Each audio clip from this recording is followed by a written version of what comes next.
Kumusta ulit mga ka-MPBL? Welcome ulit for another episode ng Usapang MPBL dito sa Ligang Pinoy.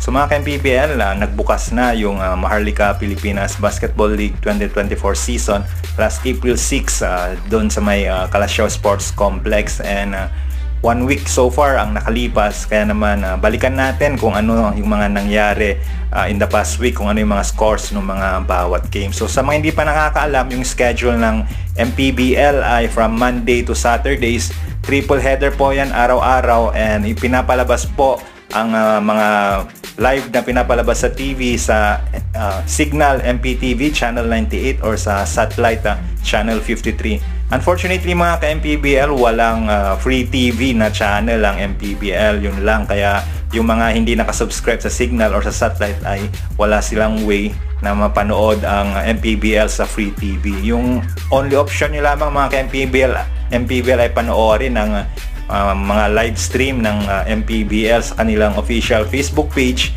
and of course sa kanilang official na YouTube channel. Gayon pa man, manatiling nakasubaybay pa rin dito sa ating YouTube channel na Ligang Pinoy, and doon din sa ating Facebook page na MPBL Result, kasi lagi namin ina-update yung mga scores ng mga bawat laban. So balikan lang natin yung mga nangyari for the past week. So nung opening nung MPBL nung April 6, 2024, yung unang naglaro ay yung Zamboanga Master Sardines and then the Valenzuela Classic. Very interesting yung naging laro kasi opening game ng 2024 season ay umabot na kaagad sa overtime, pero in the end yung nanalo ang Zamboanga Master Sardines sa score na 82-76 against the Valenzuela Classic. So naging best player of the game at that time si JC Marcelino. And sa last and final game naman, ito yung home game ng Pangasinan Heatwave. So very historical itong laro na ito. Ito yung first game ng dalawang franchise na Abra and Pangasinan, kasi yung Abra and Pangasinan, sila yung 2 out of the 3 new franchises this season. So very historical yung larong ito kasi ito yung very first game ng dalawang team na to. And of course, in the case of Pangasinan, ito yung very first home game nila dito sa MPBL. Unfortunately, hindi nanalo yung Pangasinan sa kanilang home court. Nanaig yung Abra Weavers 83-75. Naipanalo ito dahil kay Mactalio, siya yung naging best player of the game at that time, pero malaking bagay din yung naitulong ni GLC, ni John Lloyd Clemente, kasi nung lamang yung Pangasinan Heatwaves 71-70, nagkaroon ng 8-point personal run itong si John Lloyd Clemente para mabigyan ng 78-71 na lamang itong Abra Weavers na kanilang naprotektahan hanggang sa sila nga ay manalo. And then next day ng mga laro sa MPBL ay on Monday na, nung April 9. Ginanap naman yung mga laro dun sa Villar Coliseum. Supposedly home game ito ng Parañaque Patriots, pero since hindi available yung Olivares College na kanilang home court, ay nakihiram muna sila ng venue dyan sa may Las Piñas City. So ginanap yung mga laro sa Villar Coliseum. Yung first game is between Iloilo and Bacolod, and tinambakan ng Iloilo itong Bacolod 85-67, and si Mark Nonoy, yung sa kanyang debut dito sa MPBL, siya agad yung naging best player for Iloilo. So very interesting din yung naging laro kasi dito natin nakita yung MPBL debut ni na CJ Cancino na naging UAAP champion with the UP Fighting Maroons noong season 84, ni na Jason Credo from the Ateneo Blue Eagles, and of course si Mark Nonoy na kaka-champion lang with the DLSU Green Archers nitong UAAP season 86. And sa sumunod na game, naglaro yung defending champion Pampanga Giant Lanterns versus the Rizal Golden Coolers. Of course, heavy favorite itong Pampanga. Sila yung expected na manalo, pero in-upset sila nitong Rizal Golden Coolers. So nanalo yung Rizal 78-71. So very shocking ito given na malakas pa rin yung lineup ng Pampanga kahit na madaming players yung nawala sa kanila. Pero dito sa laro na ito, hindi naglaro si Justin Baltasar dahil sa kanyang pinapahinga na yung kanyang katawan dahil nagkaroon yata siya ng injury. So dahil natalo sila ngayon, baka mapipilitan na itong Pampanga na palaruin itong si Justin Baltasar dun sa kanilang susunod na laro. And finally, sa third and final game ng April 9 is the Parañaque Patriots and the Manila Stars. Itong Manila Stars din, isa rin ito sa mga malalakas na teams based on their lineup on paper. Sila nga yung isa sa mga contenders sa North Division. Pero surprisingly, tinalo sila ng Parañaque Patriots na pinangunahan ni Marquis. Si Marquis, ano siya dito 18 points and 18 rebounds. So at his age, very malakas pa rin ito. Ang lakas pa rin ng contribution nitong si Marquis. And yung presence niya, yung veteran presence niya, yung rebounding niya na kino-complement niya yung laro ng mga bata ng Parañaque Patriots, sina Gio Razon, sina Kit Pido, sina Uduba. So with Marquis, meron na silang veteran leadership. So expect natin na magiging contender din itong Parañaque Patriots based sa kanilang pinakita kontra sa Manila. And then on April 10 naman, pumunta ang MPBL sa Alonte Sports Arena. Supposedly home game din ito dapat ng Bulacan Cuyas, pero since hindi yata available yung venue ng home court ng Bulacan, ay humiram muna sila dyan sa may Alonte Sports Arena. So sa first game, tinambakan ng South Cotabato Warriors 105-65 itong Imus Agimat. Kung matatandaan ninyo, yung lineup ng Imus last year is Imus SB Squad ay sina JJ Halterbrand, sina Poy Aktub, sina madaming mga ex-PBA players na naglaro sa kanila. Pero yung lineup ng Imus SB Squad last year, sila ngayon ay lumipat sa may Binyan. Binyan na yung nire-represent nila ngayon, yung Binyan Tatak Shell.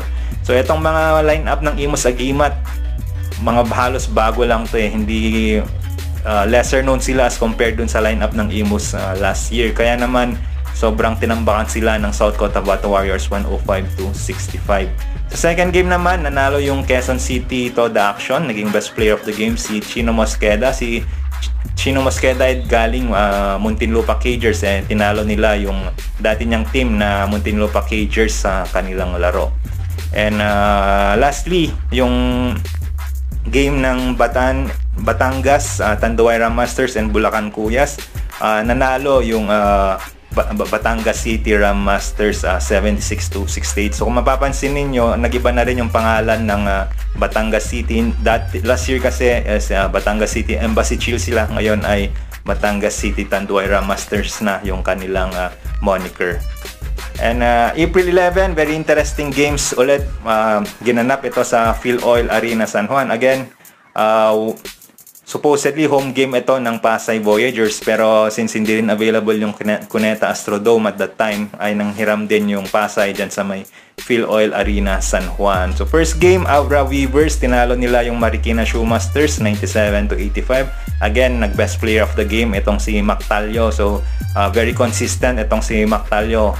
If he keeps up or if he sustain his fine form, baka contender siya for the most valuable player award. Sa second game naman, Zamboanga 97-82 kontra sa Bicolandia Oragons. Naging best player of the game ulit itong si JC Marcelino, if I'm not mistaken. Actually, yung 31 points niya this game, ito yung kanyang naging career high. And lastly, isa sa pinaka-exciting games so far nung season na ito, itong Negros versus Pasay, kasi umabot ito sa double overtime.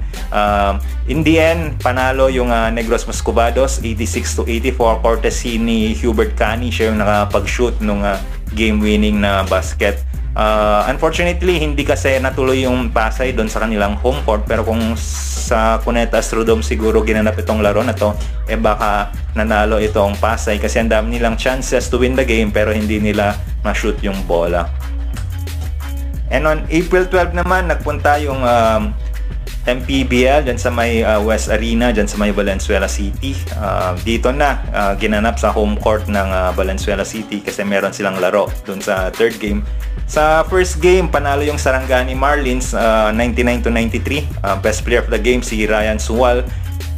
Dahil sa panalo na ito, naging 1-1 na yung standing ng Sarangani Marlins. Sa second game naman, yung Bataan Risers, tinalo naman nila yung Bacolod City of Smile 86-74.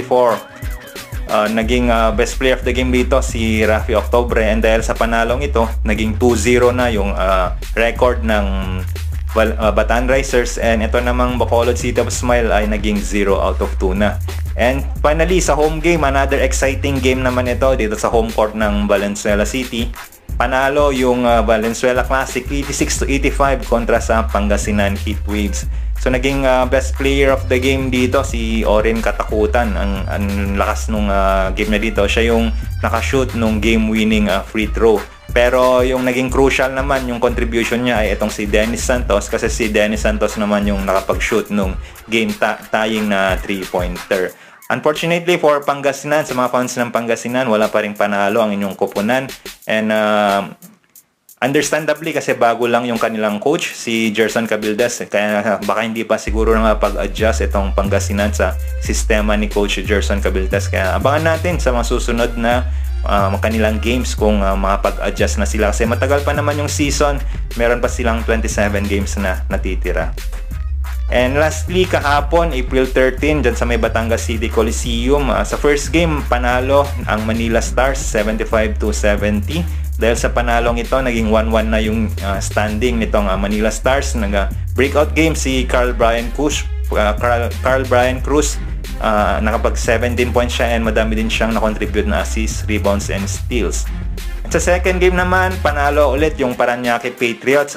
Another upset na naman ito, kaya nagmumukhang giant slayer na tong Parañaque Patriots kasi tinalo nila itong South Cotabato Warriors 73-64. And if you look at the lineup nitong South Cotabato Warriors, ang bigat din ng lineup nila kasi ang dami nilang ex-PBA players. Meron kang John Wilson, meron kang Mark Cruz, andyan pa sina Jammer Hamito, meron ka pang Enzo Hoson.